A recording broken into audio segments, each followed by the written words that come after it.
Welcome to Off Topic but On Point. I'm Adelaide, and here we embrace the unscripted, the unconventional, and dare I say it, the unexpected. Because sometimes the best breakthroughs happen when you go off topic. Each episode, we dive into business, leadership, and life, exploring the moments that challenge us, shape us, and push us forward. So, whether we're tackling entrepreneurship, collaboration, mindset, or even navigating resistance, one thing's for sure, we'll always bring it back to what matters. So, get ready for candid perspectives, thoughtful insights that will keep you engaged, inspired, and maybe a little bit uncomfortable in the best possible way. As usual, I have with me my beautiful friends, Dr. Janine de Cabo, also known as the Intentionalist, and Ps Christo Pretorius, the Expander. Let's go. Welcome back to Off Topic and On Point. This is the place where our script is optional, but the insight that we're giving is very much intentional, and the growth, like I always say, is totally unstoppable. So today's conversation has been one that's been bubbling for a while, and I bet you that I'm not the only one in the room who's feeling it. There is a pull back to real rooms with real people, with having real conversations. And it's not that we are rejecting online. I love online. It's just a return to what roots us and what is important to us. And let's be honest, we've been Zoomed, we've been grouped and screened, and we've been teamed into a kind of social fatigue that has left many of us wondering, where are the rooms that actually move us? Now, I like both, and I have business and money models on both sides of Zoom rooms and in-person rooms, but what makes them stand out from each other? Online, I believe, gives you scale, and I think that in-person will give you the substance, or it gives you the substance. And that's exactly what we're going to be speaking about today. Why in-person networks, but it's no longer a network. Why in-person communities and in-person collective spaces are trending at the moment, and they are literally busy transforming us again as a society, and I'm loving it. So why do leaders need the right room more than ever? And how do you know that you are in one of those rooms? The thing is that something is shifting, and we're seeing more of mastermind, boardrooms, private collectives, retreats, and it's not just for photos, it's literally for formation. It's to come together into a place that moves you just once again. So proximity, I also say, expands your perception. And I've experienced this firsthand. Being in the right room, it stretches how you see yourself. So I want to give it to my room here this morning, and I want to ask some questions. So, Odette, I know that you are running Sustain Her in Adelaide, Australia. So, your Sustain Her gatherings are very much intentional. It's also deep and it's very grounded. So, why do you think women especially are gravitating back into in-person circles right now? I think that people want real. Women want real. I spoke to a client the other day, and part of the conversation was, I see the highlight reel. You see the highlight reel. You don't see the real, which makes us then think that the highlight reel is the reality, but actually no, that makeup, that is quickly aangeplaaster. So we spent most of our lives online. We're constantly connected, yet we still feel isolated. If you think about a modern home, everyone is on a device watching their own thing in silence together, but completely disconnected. And what makes Sustain Her different and why women are gravitating towards it is because it's a deliberate slowness. It's not networking in the usual sense. It's 100% grounded. It's spacious, and it's a circle where you get to exhale. Sustain Her isn't about speed. It's actually about creating space to breathe. There's a science that sits behind it. When we get together Face to face, our brains release oxytocin.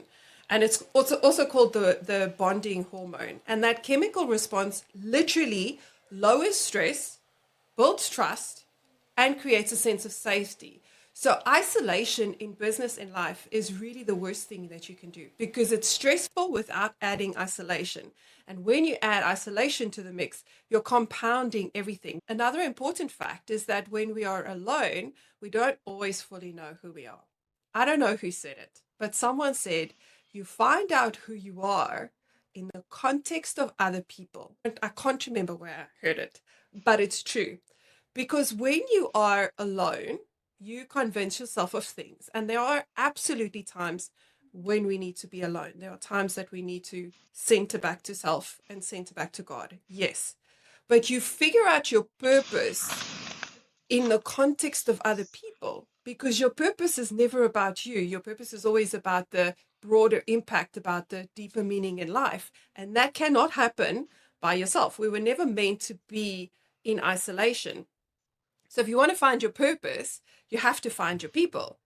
And oxytocin is the science behind why we feel safer. It adds the calming effect of slowing down and being present. And then it's not just a nice cup of coffee. You're actually rewiring your nervous system away from the constant fight, flight, freeze, or appease, which we spoke about the other day. And you're moving away from your survival response. And also, you find out how your survival response can become your superpower in the right room. You mentioned that we have to be in the right room. It is about the right room. So it's not just a coffee and a conversation. It's for the women who come to my events, it's a nervous system repair. And research in neuroscience has also shown that deep impersonal connection actually activates your prefrontal cortex. And it's the part of your brain that releases empathy, decision-making, and creativity. So just being around people makes you smarter and more creative. So if you're feeling a bit stuck, get around some cool people. And these circles don't just feel good. It actually helps women to show up clearer, they show up calmer, and they become more resourceful in their business and in life. So in-person connection switches our brain back for empathy and creativity. If you think about years of hustle culture, there was a time when everyone was hustling. Digital overwhelm, you Zoom here, you Zoom there, you're in back-to-back meetings. And in some organizations, that is still the case. Human beings, all of us, are realizing what we need isn't more information because you can Google anything. And now with ChatGPT, you can just ask your bot and it's going to find it for you. What we need is transformation. Google information, but transformation only happens in the room. So what we're building really is a space where your brain and your body can feel safe and your spirit feels seen and your purpose comes back into focus. That's what Sustainer is. Sustainer is where information ends and transformation begins. Yo, Odette, that is powerful. I love that if you want to find your purpose, you need to be surrounded by the right people. Similar to what I said, is proximity expands your perception. If you're in that room, then your perception is going to change. Your life is going to change. I mean, Jim Rohn has been saying this for years, is that you are the average of the 5 closest people to you in the next 5 years. And we see that. It was actually so fun. I sent Odette a photo of a few years back. We were standing at an event and I was like, little did we know that we're going to be sitting in the same rooms. I mean, I'm not saying we were close, we were not close, but we were not this close. It was just different. It was completely different. Right? It felt like a completely different lifetime, but even then we were in the same room, and today it translates to something completely different. It's really powerful. Proximity expands perception, and to be around the right people is going to help you to get to your purpose. So, Christo, your community is called The Collective, or our community is called The Collective, and it's all about high trust, high challenge, and a space where people, and more than that, CEOs and business owners can feel a sense of belonging. What is it about in person that creates these breakthroughs, not that more than what we get in a digital room, but rather when we are sitting with each other in person in a room?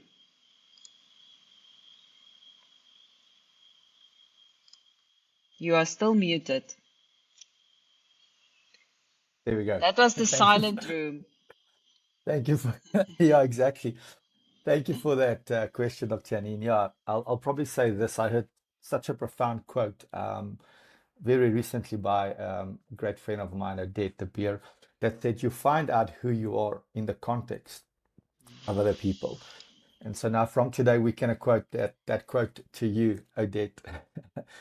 I would probably say this, digital is, and online is where people stay connected. If we didn't have digital, we would not be able to be connected with Odette that's in Australia. And so I do think it's a great benefit in the sense that we can stay connected. But it has its limitations. I'm looking at, our 2-year-old son. He phones my parents in Cape Town every now and then, and we speak to them. But it's within 2-3 minutes and he's disengaged. He's uninterested. He's lost focus. He's busy with what he's busy with, whether he's in the bath or whether he's playing outside or he's watching TV. He says, hello, Oma, hello, Opa. He waves at them, blows them a kiss, and then he's no longer interested. And so we do it for him to stay connected.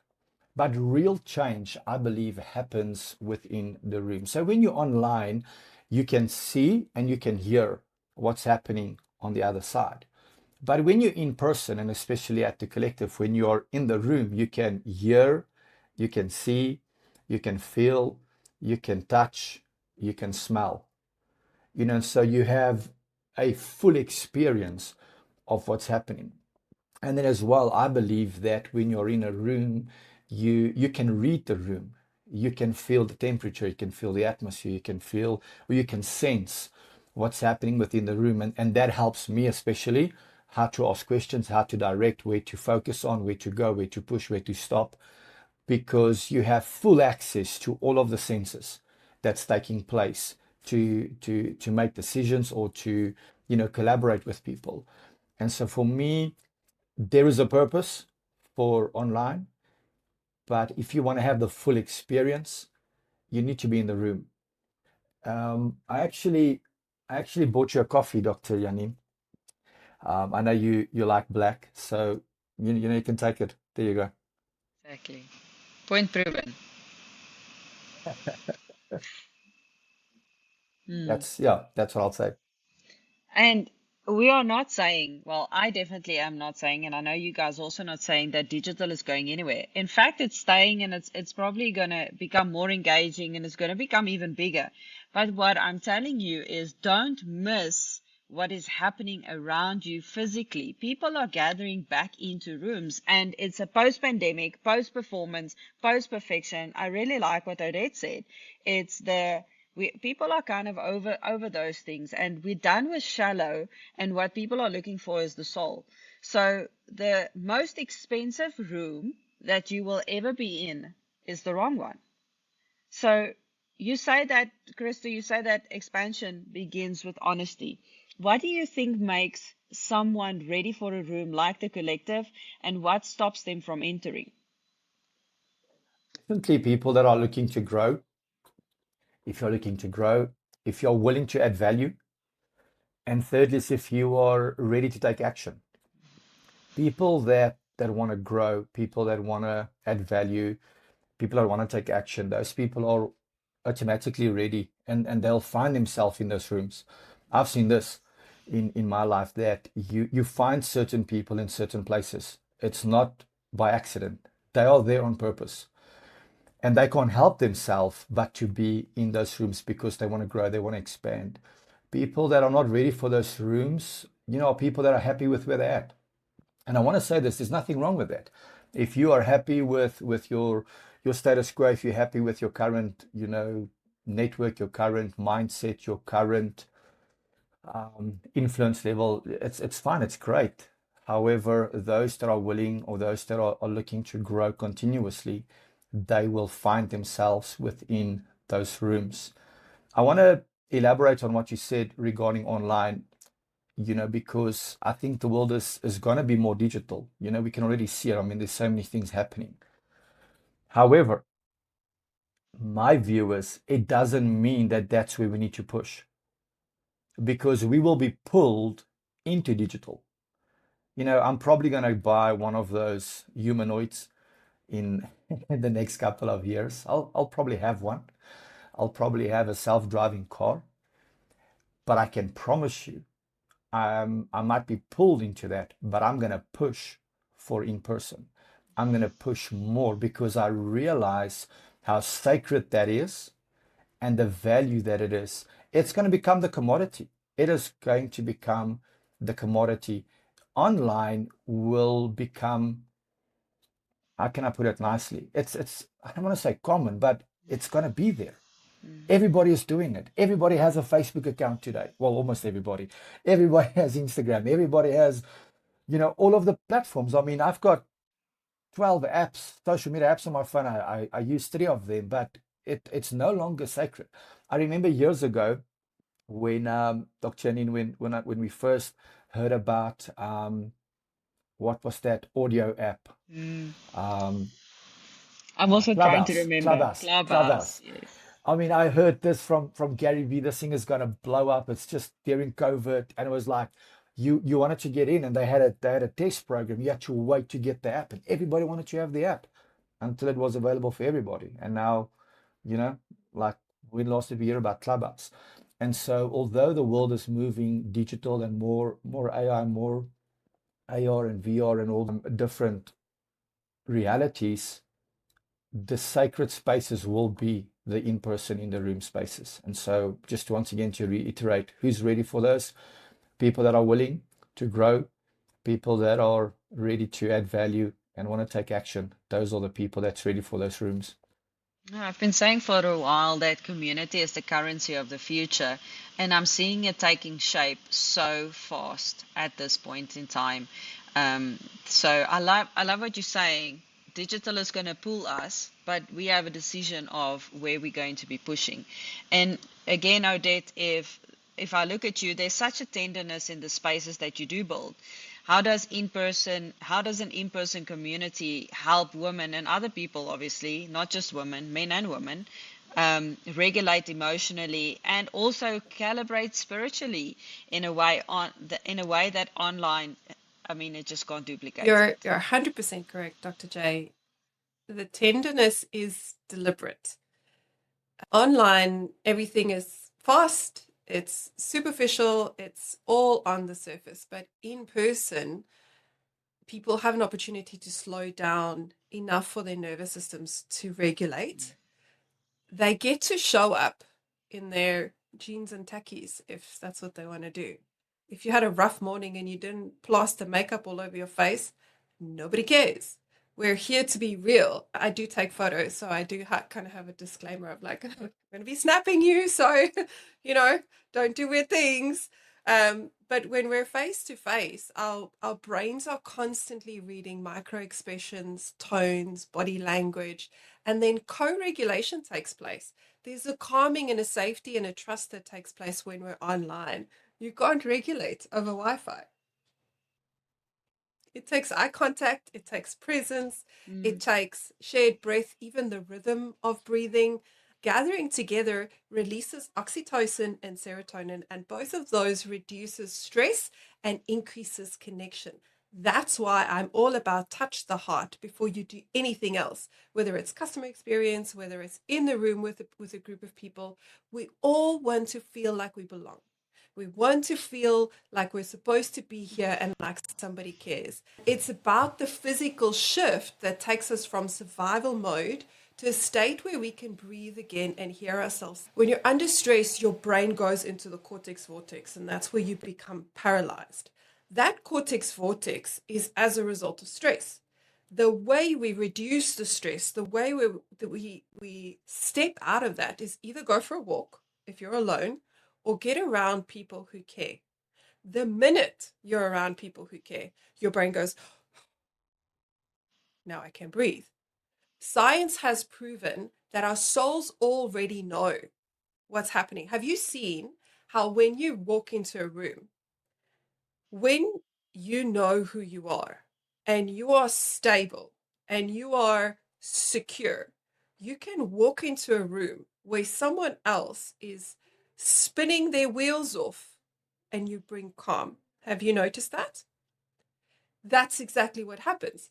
I needed a space to connect with other people. I am fortunate enough to have gone on a journey because I honored my process. I know who I am. I know why I'm there. So when people walk into the room, the first thing they say is, wow, I feel like I belong here. Because they do. It's a no judgment space. It's all about you're here, you're safe, you can bring all your stuff. Nothing is off the table. We talk about everything. And that's also where the spiritual layer comes in. Because for centuries before COVID, people would gather in circles. If we go right back to before there was anything, people were gathering around campfires. They were gathering around wells. Women gather around the kitchen. And I know there's a joke coming soon, I'm sure. You can say it. It is funny. We do that. We like to cook, some of us. But when we get together in that way, something ancient is restored. It's back to, we always talk about go back to the original manual. How did God create us? He put us together in community, together, not separate. So there's something in the original design that we missed when we went online. And absolutely, I agree with you. Online is important. There's a place for it, but it's removed the rhythm of gathering. It's removed the recalibration. There's something different that happens when we're in person. There's a chemical response that happens in the first 30 seconds when we meet. And you know, and I know, and we know something's happening, and we either connect or we don't. And that's why you can't replicate what we do in person online. Online is convenient. It makes it easy. You don't have to travel. I'm a huge advocate for it. I still do online thing. But in rooms is where we are able to regulate emotionally and recalibrate spiritually and leave grounded. And then, of course, online offers connection, but I believe that in person creates community. Online gives you the information. Google it. Google it, go for your life. But if you want to be transformed, you have to be in the room with the vulnerable people in a safe space where you get to just say it. Because whatever comes to light, we can address. We were sitting in the leadership boardroom in Johannesburg, and Dr. Mark Manley, he was explaining that when we're in a room with people for an amount of time, I think he said 5 minutes or so, it wasn't a long time, it's literally like our brains are connecting with each other.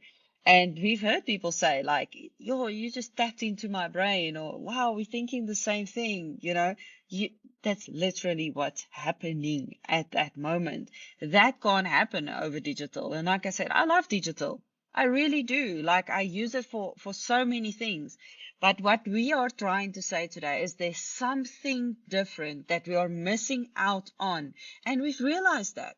We've realized that post-pandemic, we've missed out on certain things. And what is happening is people are very quickly discovering that again. And that's what's creating this trend. That's what's creating people saying, listen, I need to be in the room. I need to be in that group. Where can I meet you guys? Where are you gathering? That is what's happening. There's so many benefits of being in the room. If we're making it practical, then you need to plug into, and I don't want to just, I think in the past, we defined it as networks. I think today it's more defined as relationships. And we're going to tap into each other's relationships. It's much deeper than networks, because I think in the past, we took a network also as almost being shallow. And it's like, I don't want to do networking. And we had this thing with networking. It's not that.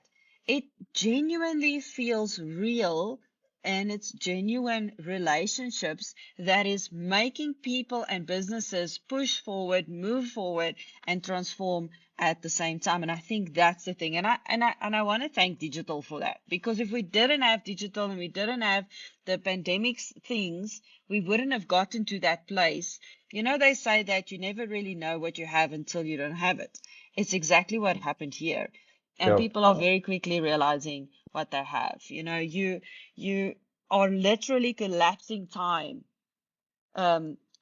just by sharing the vision in the room. It's like I sit there and I'm like, how did 3 hours just go by like that? Like, what just happened? You expand your own vision when you hear yourself speaking out loud and you introduce yourself in a room and you hear physically yourself what you do and you're like, man, that's not right. Oh, that's too small. So you expand your own vision if you hear yourself talking out loud. You're definitely going to move faster because you're getting feedback, you're being held accountable for the things that you are saying, and you're building a resilience on the inside of you because you're going to show up not for yourself only, you're going to show up for other people in the room. I love what you said, Odette, is you can't regulate over Wi-Fi. And It's something true. you touched on earlier as well is like, you don't need more information. You need connection. You don't need a bigger audience. You just need a better circle. So, Pastor C, I Can I think you just want to jump say in here? something. Yeah, go for it. Thank you. There's two things I wanna touch on that you've mentioned. Let's just go to the latest one you spoke about, about networks and about relationships. In maybe in times gone by, our networks were the people that you knew. How many people do you know? Like that's your influence, the people that you have. But I've realized this because people say your network equals your net worth. And I'm like, okay, I hear that. I think there's truth to it, but I know a lot of rich people. I'm not at their level. So, like, what's wrong? And so I would even take it a step further. Exactly what you're saying about relationship is that your network is who you know, but those relationships and being in the room is the people that you are growing with. I know a lot of people. I've got a lot of people on my phone that I can phone and they will know it's me. But how many of those people will come and sit in a room with me and I sit in a room with them and we can share and discuss and grow together? And I think it's something that somebody challenged me with beginning of this year, where I mentioned to him that I've got a big network. I know a lot of people over the years. We've come to know a lot of people, but it's difficult for me to, use that and get net worth out of that. And he said something that hit me. He said, but all of them are in the friend zone. And when he said that, I knew exactly what he was saying is that you only know people because you know them. There's not a purpose further and beyond that. You're not pushing or testing each other or working with one another. And it really challenged me to say, okay, who are the people I want to work with? Who are the people I want to grow with? And who are the people that it's good to know them and it's good for them to know me? So I definitely believe that relationships, like you said, it's where we need to move, and it's to harness, not to use, but to harness what the people we have in our life have to offer us. Just jumping back to digital, something that we haven't spoken about that I believe is a bigger concern for me, the online, is the fact that people are not their authentic self. That speaks about, you can't regulate online. The problem is that I see is people are not authentic, but they are, what's the right word here? It's easy for them to comment or to criticize somebody online on a post in the comment section. But when you see that person face to face, you will not say the same thing to them. And so what's happening is that it's almost like there's imbalance of who we think we are versus really showing up in the real life. And so I think that gap is becoming bigger and bigger and bigger and bigger. We have all these, for a lack of a better word, macho people online because I've got a big audience or a big following, or I can say whatever I want to say on people's platforms. But when we face to face, we can't debate, we can't communicate. I mean, and we've seen it, even in recent weeks and months, when you look at any person having a live debate or a live meeting, it's like people struggle to speak to one another. There's no respect, they're not giving each other the opportunity to finish the sentence. They continuously interrupt one another. And for me, I don't want to say 100% want to draw it back to online, but I think a big problem is that we are living in a different world. And we think that the world I live in online, I can use those same principles and practice it in the, well, I want to call it the real world or in the physical world. and it's not the same. How we show up online and how people show up, in person, there is a difference. I can tell, ChatGPT exactly what I think of him if he's not answering my questions, but I will not speak to somebody face to face like that. And I realize even for myself, like, hey, like, who are you when nobody's watching? Who are you online? And so I think that is a big problem that we have, and hence the reason to have these rooms, to have in-person meetings, that we can communicate with one another, that we know how to talk to one another, know how to have a conversation. Just go to any restaurant, and you would probably see the people sitting in those restaurants are on their phones while they're It's having terrible. dinner. It is hurtful. It is hurtful to see that, because I think, yeah, there's so many bad habits that we need to be aware of. And so once again, I want to say this: use it for connection. Like Odette said, use it for convenience. It's absolutely, it's going to save you time. It's going to help you in so many areas, but do not replace it with the irreplaceable, which is the quality time. It's the face to face. It's that substance moments that we so need within our life. Mm. That's so true. And I think there's literally a room for every person. Christo, while still talking, what is one breakthrough that you've personally experienced by being in the right room? How's it shifted maybe your life or your business in a way? But definitely to be mindset. That's my biggest breakthrough that I've seen. I've been privileged over the years, especially when I was, working for the church.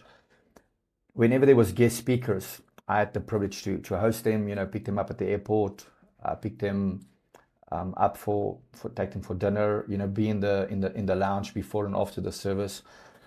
And my mindset was shifted in those rooms, because you have access to what these people carry, the wisdom they have, the experience they have in my field and in that area was incredible to increase or to build and sustain your mindset. And I'm very thankful towards Apostle Nikki for the opportunity, to be in those rooms. And I mean, there were times that he invited me with into meetings that he went into.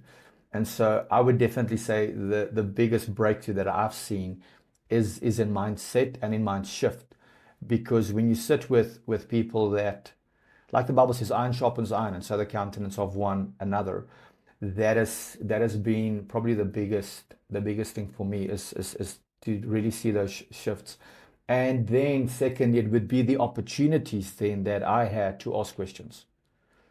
The opportunities that I had to ask questions, because now you realize that I can't just come in here and speak about the weather. There are people of substance that carry something, and they're only here for a short period of time. And I can either ask them a question that's going to help me with my future, my destiny, or we can talk about the weather, we can talk about sport, we can talk about family. And I mean, those things have their place and have their time. But secondly, I would say rooms have given me the opportunity to ask questions. And I believe that questions holds the answers to your future.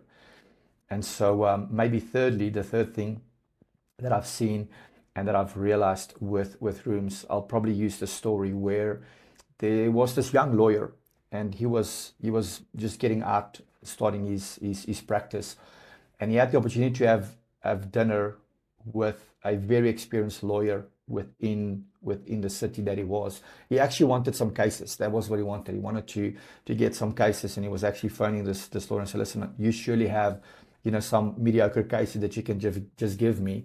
And this very, very wealthy and well-established lawyer said to him, "Let's go have something to eat." And they went out together, and they just, the whole night or the whole afternoon, they were just talking about life and about things. And this young lawyer, he tells the story. He was so upset when he left. And he said, "Man, this guy could have just given me like 4 or 5 cases. That means nothing to him. Yet he only took me for dinner." And he said the next day, the next week, the next month, he says something ridiculous happened. His phone started ringing like crazy. People wanted to bring him cases and wanted to work with him. And when he asked the question to the people that phoned him, he says, like, "Why are you phoning me?" They said, "No, we saw you in that restaurant having lunch or dinner, with this incredible lawyer. And we thought, if you are working with him, then we want to work with you. And I think that, proximity that you spoke about, um, absolutely has value. It's the people that you are with. People see that. People take notice. And make sure it's real. Yeah, I mean, it's easy to take a photo with somebody these days and post it on social media. It's like, hey, okay, I'm with this great guy, but yeah, fair enough. You walk past the airport together. You're not really spending time with him and, really have moments of substance.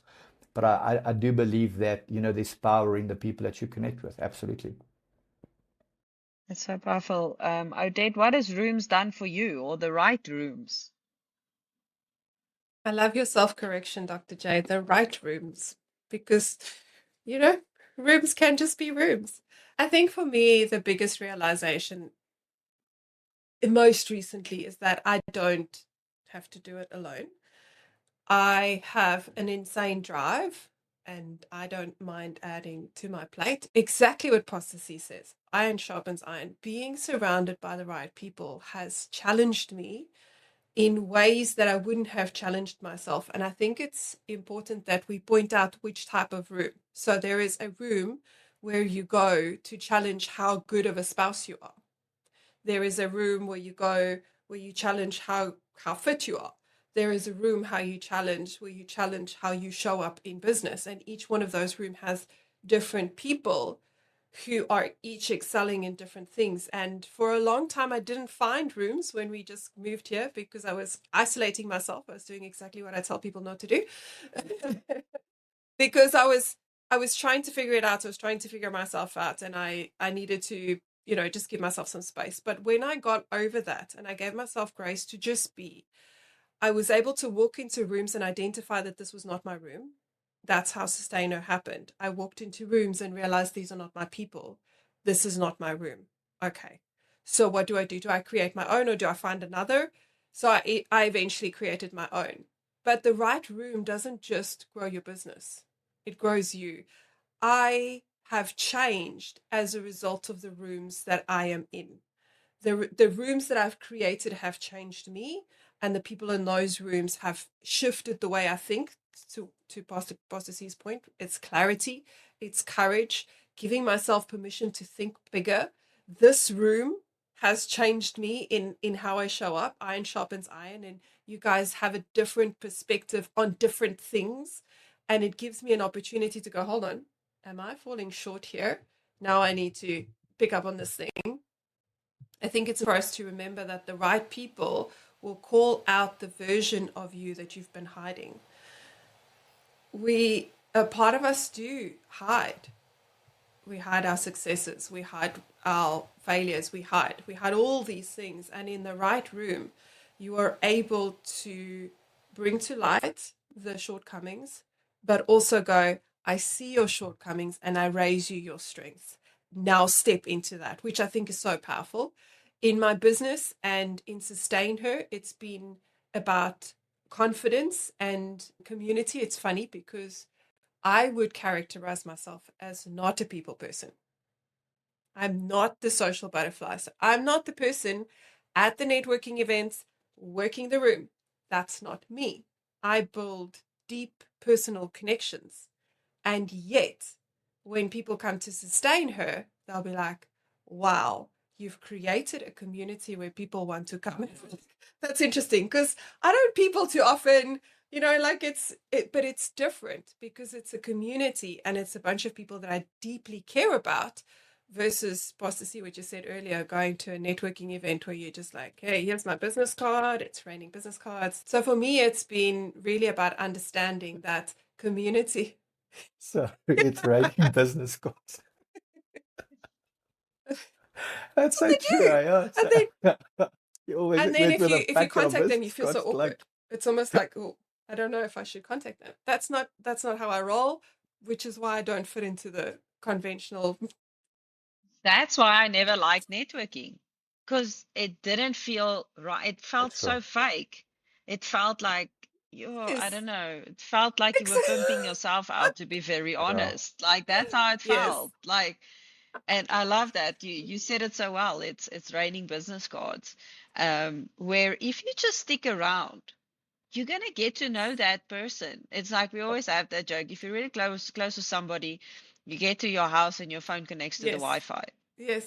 You know, if you're close enough with that person, you will have his contact number and you will be able to have a conversation, business, personal, and it will translate into so many other things. And that's the difference when we're speaking about rooms and connections today versus in the past. That is the difference. People are sticking around. They are it's like they're taking hands and they're like, man, I will never forget that feeling when I walked into the room or my room and I was like just sitting there listening and I'm like, oh, these people are going through the same things that I am going through. They're struggling with the same things. I walked out of there like I had so many solutions, but I didn't have to have any solution. Just the mere fact that I'm not alone and that I belong in this circle made a tremendous difference in my life. I was like, I just want to go back so I don't have to feel Yes. alone.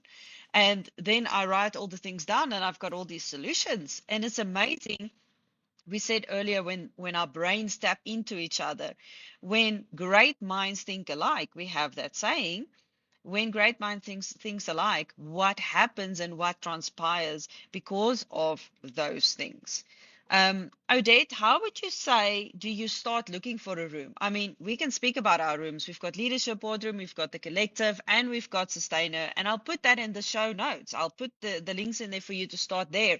But my question is, how do you really start? How do you do this? Oh, look, I'm a little bit of a judgy, né? Very much so. So, who's in the room? Am I going to have coffee with you? Will I invite you around to my family? Those are my general business rules. If I can't sit and have a coffee with you, if I can't introduce you to my family, I probably shouldn't be around you. That's the reality. Because it's not about, for me, it's not about business. Money is a result of solving a problem really well. The better you solve the problem, the more money you make. So the money will come. Money is not the thing. I don't care how much money you have. What I care about is whether or not I can introduce you to my husband and my kids and not be so embarrassed that I go, I'm so sorry. I'm so sorry. I don't want to do that. And I must tell you, I also first want to get to know you. I look for values before I look for anything else. How do you treat the waiter? How do you treat the person that can't do anything with you or for you, who can't benefit you? And the context. Because you may be brilliant in business, but when you meet someone else who's maybe not brilliant in business and you just are dismissive, I'm like, no. Because the values of the people in the room will determine who you become. Money comes as a result of solving a problem in a way that your customers feel seen, valued, and understood. That's when the money comes.